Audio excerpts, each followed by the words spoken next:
आपको जवाब दे रहे हैं। मैम आपके पॉलिटिकल एलिगेशन है बीजेपी पे, बीजेपी जवाब दे रही है। नहीं मैम, प्रधानमंत्री तो मोदी है, एलओपी पीएम नहीं होता मैम। हाँ करके जवाब शहजाद जवाब दे। सबसे thank you, relax Kanchana ji, thank you ma'am. पहले मैं रिलैक्स हूं, थैंक यू मैम, रिलैक्स आपको thank you ma'am, thank you. सबसे पहले थैंक यू मैम। सबसे पहले देखिए, कम से कम जो वरिष्ठ पत्रकार के रूप में ज्वाइन करते हैं उनको फैक्ट्स के साथ कम से कम सिलेक्टिव नहीं होना चाहिए। इन्होंने कहा कि मंदिर तो मोदी जी जाते हैं, पर जहां शहजाद जाते हैं वहां गए हैं क्या? तो सतीश जी कान खोल के सुन लीजिए। सिद्दी सैयद मस्जिद भी गए हैं, सुल्तान अबूस मस्जिद भी गए हैं, शेख जायद मस्जिद भी गए हैं, अल हकीम मस्जिद भी गए हैं। मस्जिद जाने का सवाल नहीं है, सवाल ये है कि मुस्लिम और हिंदुओं में क्या उन्होंने कभी कहा है कि पहले अधिकार संसाधनों पर एक समुदाय को मिलेगा? और मैं तो आपसे पूछना चाहता हूँ, आपने कहा दमन से नहीं लाना है, कब्जे से नहीं लाना है, यूसीसी के समर्थन में वन नेशन वन इलेक्शन में, तो क्या 1952 से 67 वन नेशन वन इलेक्शन चला तो कब्जे और दमन से था क्या? यूसीसी जब गोवा में आया तो कब्जे और दमन से था? चीफ जस्टिस ऑफ इंडिया के पिताजी ने जब सुप्रीम कोर्ट में वकालत की थी, चीफ जस्टिस वो भी थे चंद्रचूड़ जी, उन्होंने कहा था कि ये यूसीसी आना चाहिए, तो कब्जा और दमन की बात कर रहे थे क्या? जब आर्टिकल 44 में डाला गया तो कब्जा और दमन था क्या? आंबेडकर जी कब्जा और दमन करवाना चाहते थे? ये हो सकता है सतीश सिंह जी आपकी ये सोच हो कि आप बाबा साहेब भीमराव आंबेडकर को कब्जे और दमन वाला बता रहे हो। पता नहीं क्यों बाबा साहेब आंबेडकर जी के ही संविधान को लागू करने की बात हो रही है और आप उसका विरोध कर रहे हैं, पर छोड़ देते हैं। अब आते हैं, देखिए अभी जो मैडम ने बोला है, मैडम जी 110 रेफरेंसेस एंटी मुस्लिम थे, एंटी हिंदू थे, जो भी थे, आप कह रही है। अरे मान्यवर बताइए कि एंटी मुस्लिम दंगे सबसे बड़े कब हुए? मुजफ्फरनगर का दंगा कब हुआ? मुजफ्फरपुर को मुजफ्फरनगर कह रहे, मुजफ्फरनगर का दंगा कब हुआ? भागलपुर, हाशिमपुरा, मीरठ, मलियाना, नैली, ये सारे बड़े दंगे किसकी देन थे?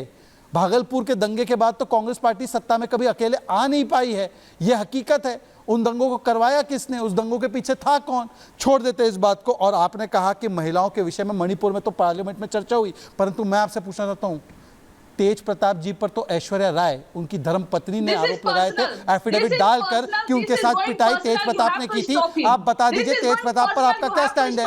तेज प्रताप पर अब देखिए, तेज प्रताप एक एक करके पर्सनल कैसे हो रहा है? रिलैक्स, पर्सनल क्या हो रहा है? ऐश्वर्या जी एक सेकंड, मैं पूरी बात कंचना जी आपकी भी बात रखी जाएगी। मैं फैक्ट कोट, आपका ऑडियो ऑफ है, सबका ऑडियो ऑफ है। अनुराग जी आ रहा हूं, रिलैक्स, फैक्ट कोट करके बता रहा हूं। बोलिए क्या फैक्ट कोट करके बता रहा हूं। Let's stick to the topic. नहीं, मैं स्टिक टू द टॉपिक ही है। महिलाओं के उत्पीड़न की बात हो रही है ना।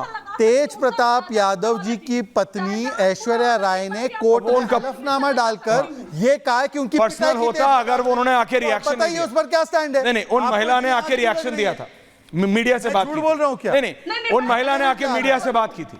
आप जानती हैं, देखिए मैं शहजाद जी पर बोलूं, सुनिए, आप बोलिए ना। सुनिए, मेरी बीवी नहीं है, मैंने किसी की पिटाई नहीं की है। शहजाद की है, कोई नहीं कह रहा आपकी बीवी आपने पिटाई की। Please relax, please relax, let's just stick on topic, let's just stick on topic. मैं सिर्फ इतना कह रहा हूं, एवरीवन ऑन है, अनुराग भदौरिया, अनंत विजय, रामकृपाल जी कहां गए भाई?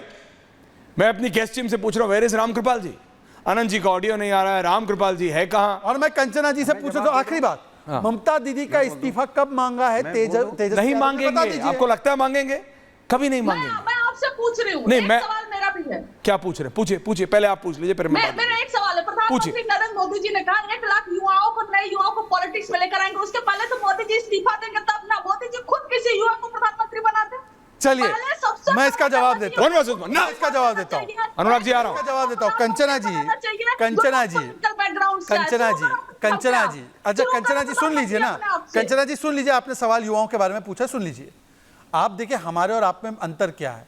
आपके यहाँ पर लालू के बाद उनके बेटे, मुलायम के बाद उनके बेटे, स्टालिन के बाद उनके बेटे, सोनिया के बाद उनके बेटे, मुलायम के बाद अखिलेश।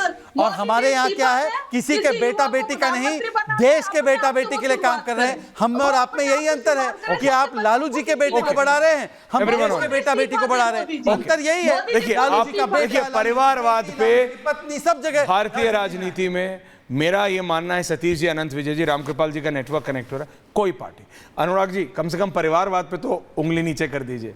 कहाँ गलत जगह जा रहे हैं गुरुजी? परिवारवाद पे तो मत बोलिए, कम से कम जवाब दे दो। सुनिए, परिवारवाद पे तो मत बोलिए, कम से कम रिलैक्स सुन लीजिए। 37 एमपी में से एक परिवार के कितने एमपी हैं पूछ लिया जाए तो शायद ही किसी और परिवार के एक्सटेंडेड फैमिली मिला के एक परिवार। सुनिए रिलैक्स, मैं सिर्फ इतना कह रहा हूं, coming back to the debate. Anurag ji आ रहा हूं ना, रिलैक्स, सवाल सुन लीजिए।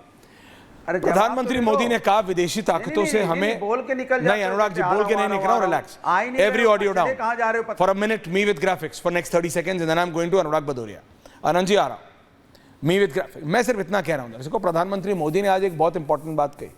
हालांकि सतीश जी बोल रहे थे वो एक आर्टिकल सी राजा मोहन का देखो, बांग्लादेश में एक्सटर्नल नहीं है ऐश्वर्या इंटरनल है, वो पढ़ा मैंने, वो पहले भी पढ़ा था, आपके बाद दोबारा पढ़ा बोलने के बाद। हो सकता है वो उनका हो, मैं नहीं मानता, I disagree, I completely disagree. मैं सिर्फ ये कह रहा हूं दर्शकों कि जब प्रधानमंत्री 15 अगस्त को देश को संबोधित करते हुए ये कहते हैं कि चैलेंजेस हैं, कई ऐसी ताकतें हैं, और ये पहली बार नहीं कहा गया है। इलेक्शन के दौरान भी लोगों ने बोला इलेक्शन स्ट्रैटेजी है, इलेक्शन स्ट्रैटेजी है, वो कुछ और इंडिकेट कर रहे हैं, फॉरेन कॉन्स्पिरेसी इंडिकेट कर रहे हैं। नहीं, इट्स अ रियलिटी। हमको समझना पड़ेगा क्या हो रहा है, हमको समझना पड़ेगा क्या हो रहा है। अमेरिकी काउंसलर जनरल का असउद्दीन ओवैसी से मिलना, वी आर इन्वेस्टिगेटिंग, अकेला नहीं है, वो कौन सी ऐसी अमेरिकन एनजीओ है, वो कौन सी ऐसी अमेरिकन एनजीओ है, रिपीट कर रहा हूं तीसरी बार, वो कौन सी ऐसी अमेरिकन एनजीओ है जिसने पिछले 8 सालों में सबसे ज्यादा इन्वेस्टमेंट लाना चाह रही थी हैदराबाद के लिए, उस क्षेत्र के लिए, किस चीज के लिए वो बताऊंगा आपको अलग से, पूरा डिटेल कागजात। किस लिए भारत सरकार ने इंटरवीन करके एफसीआरए लाइसेंस रद्द किया उस पर्टिकुलर का और उससे रिलेटेड 3 और का, ये सारी चीजें फूड फॉर थॉट है। किस नाम पे ला रहे हो, मदद के नाम पे ला रहे हो, और करना क्या चाह रहे हो, उसमें जमीन आसमान का फर्क है। हमने देखा है जब बांग्लादेश में ये लोग आते हैं और जब प्रधानमंत्री मोदी बोलते हैं कि चैलेंजेस आर देयर, तो चैलेंजेस आर देयर। मैं फिर कह रहा हूं, वो चैलेंजेस हमें पता है सीआईए क्या करेगी, हमें अपने मीर जाफर नहीं पता क्या करेंगे। प्रॉब्लम ये है। अनंत विजय जी, एंड फिर मैं अनुराग भदौरिया जी आपके पास आ रहा हूं। अनंत विजय जी, मैं आपका प्रतिक्रिया इस पे चाहता हूं, और फिर अनुराग जी आप आराम से 2.5 मिनट बोलिएगा। मैं ऐश्वर्या जी आपको सिर्फ ये बता रहा हूं कि आप जो कह रहे हैं बिल्कुल ठीक कर रहे हैं, इसमें एक पैटर्न दिखाई देगा। पहले लोकतंत्र की बात होगी, फिर जो वर्तमान सत्ताधीश होंगे, जो सत्ता के सीट पर होंगे, उनको तानाशाह बताया जाएगा, फिर किसी एक घटना पर पूरे सोशल मीडिया में उस पर माहौल बनाया जाएगा, और उसके बाद देश में अराजकता फैलाई जाएगी। ये पैटर्न अरब स्प्रिंग से लेके बांग्लादेश तक में आपको दिखाई देगा, और सबके पीछे अमेरिकियों का एक बहुत बड़ा मतलब वेल निटेड ऑर्गेनाइजेशन है। और जो आप एफसीआरए की बात कर रहे हैं, असल पीड़ा तो वहीं से शुरू हो रही है। जिस प्रकार से फंडिंग बंद हुई है इन एनजीओ का, जो कि शिक्षा के नाम पर, संगीत के नाम पर, संस्कृति के नाम पर, कला के बढ़ावा के नाम पर भारत में पैसा लाते थे, और उसके बाद उन पैसों से पॉलिटिकल एक्टिविटी में देश में एक विशेष दल को फायदा पहुंचाने के लिए उन पैसों का इस्तेमाल होता था। उस पर एफसीआरए की जो जब से नकेल कसी गई है, ये बिल्कुल छटपटा रहे हैं। तो मैं सिर्फ इतना कह रहा हूं कि आपने जिस व्यक्ति की एक तस्वीर दिखाई, जॉर्ज सोरोस की, नरेंद्र मोदी को अगर 240 सीट इस चुनाव में मिले तो बहुत बड़ी बात है। मैं ये बता रहा हूं, विश्व की कई महाशक्तियां लगी हुई थी कि नरेंद्र मोदी सत्ता में नहीं आए, बावजूद इसके जनता ने उनको 240 सीटें दी है। ये सबके मुंह पर तमाचा लगा है, जो लोकतंत्र, संविधान और इस तरह की बातें करते हैं। और ये जो संविधान लहराने वाला, लाल किताब लहराने वाला है, ये भी चाइना से आयातित है। संविधान का रंग हमारे यहाँ कभी लाल नहीं था, रवि वर्मा के पेंटिंग्स लगे उस संविधान पर, ये देख लीजिए आप संविधान को। तो वो सारा पैटर्न आपको, आप तो इंटरनेशनल पॉलिटिक्स के जानकार हैं, आप देखिए वो अरब स्प्रिंग से शुरू होता है 2010 से, और तमाम जगहों पर उसी प्रकार की गड़बड़ियां की जाती हैं, और सत्ता जो उनके पसंद की नहीं होती है उनको हटाया जा सकता है। नरेंद्र मोदी इकलौते ऐसे अभी बच गए हैं जिन्होंने जन समर्थन के बल पर उनके जो नापाक सूबे हैं उनको अब तक माफ दी है।